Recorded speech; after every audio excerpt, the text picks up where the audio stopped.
Dans cette deuxième vidéo, on va aborder le compartiment haltéro et détailler la structure de chaque séance pour que vous compreniez l'objectif de chaque partie pour l'ensemble de ce cycle de 3 semaines et sûrement qu'on étendra surtout la partie A à un peu plus de semaines. Donc, dans chaque séance, vous retrouverez un warm-up avec un exercice avec un lien pour un exercice de pliométrie et un complexe à réaliser.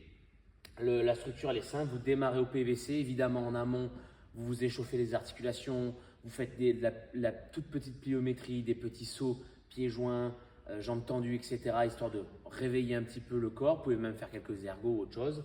Dès que vous vous sentez prêt, eh bien, on a un complexe de mouvements à réaliser et là l'objectif ça sera tout simplement d'ancrer les sensations et les placements qu'on va travailler peut-être futur dans la partie B ou autre chose. Et surtout réveiller le pattern de la triple extension avec l'exercice de pliométrie. Donc je changerai au fur et à mesure des semaines ou toutes les 2 semaines. L'idée c'est que vous sentiez de mieux en mieux sur les exercices qu'on fasse. Et le warm-up va avoir un objectif de qualité de pattern d'extension à réveiller et en même temps ancrer des positions, des sensations sur vos lifts et vos complexes du jour. D'accord ? Donc on monte de PVC jusqu'à, j'ai donné à chaque fois 40 à 50% de vos max, mais n'allez pas à proprement dit peut-être à 50% si vous sentez que c'est un peu lourd pour avoir des bons feedbacks. Restez entre 30 et 40%, ça ira très bien. Une fois que vous êtes bien échauffé, on passe à la partie A qui aura elle pour objectif le barbell cycling. Donc comme vous le savez, on rentre dans une période estivale où vous allez faire des compètes soit de club, soit des gros throwdowns. Et dans les qualifieurs aussi que vous allez retrouver pour les prochaines compètes, le barbell cycling en WOD est une qualité bien particulière et à part entière pour pouvoir se faire des bons scores. Donc, on va avoir en ligne de conduite pendant plusieurs semaines un truc que je mets en place depuis quelques années, c'est every temps de secondes fois temps de reps. Dans l'ensemble, le bloc dure 5 minutes maximum. C'est soit every 10 secondes fois 30, soit every 15 secondes fois 20, soit every 20 secondes fois 15.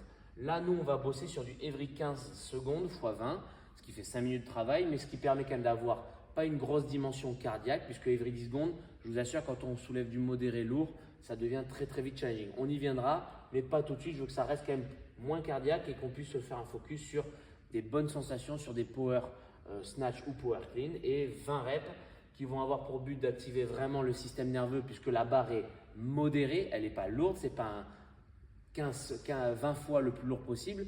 Je vous l'ai mis entre RPE 5 et RPE 6. D'accord ?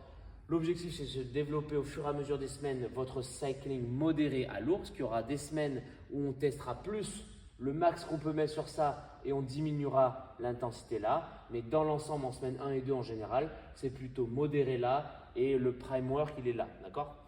Donc, vous l'avez compris, l'objectif, c'est un transfert soit dans les compétitions où vous avez du barbell cycling. On le voit souvent dans les finales, des clean and jerk à 90 kg, 100 kg en fonction des catégories où vous êtes. Ça peut être des snatchs entre 75 et 100 kg maintenant en fonction des compétitions où vous êtes. Et quand il y a un 975, ça reste du barbell cycling. C'est une tâche qu'il faut savoir faire ou s'entraîner pour arriver en confiance et pas se dire « Oh putain, comment je vais me débrouiller ». D'accord ? Donc, la partie A, vous l'avez compris, elle aura pour objectif de transférer la qualité du barbell cycling et d'être de plus en plus en confiance avec ça justement au fur et à mesure des semaines. Et en même temps, on réveillera largement notre système nerveux pour être prêt dans la partie B, le travail heavy work, où là pendant 3 semaines, on aura des fenêtres de 8 minutes avec l'objectif dans les 8 minutes, trouver du lourd sur soit des triplés, soit des doubles, soit sur des complexes. L'idée c'est, encore une fois, se préparer à l'effort de compétition, ce que vous allez vivre sur le throwdown ou la compète de club.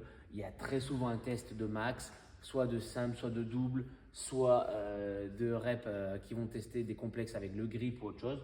Là, c'est de vous mettre une partie de travail où vous aurez l'occasion chaque semaine de vous tester. Donc voilà, à bien respecter évidemment l'ordre des parties pour s'échauffer tranquillement, se mettre en confiance et aller chercher sur le lourd du jour sans pour autant se défoncer. Mais dans l'idée, ça devrait nous préparer largement aux différentes qualités et stimulus qu'on peut vivre lors des phases finales de throwdown ou des compétitions de club. Voilà la team.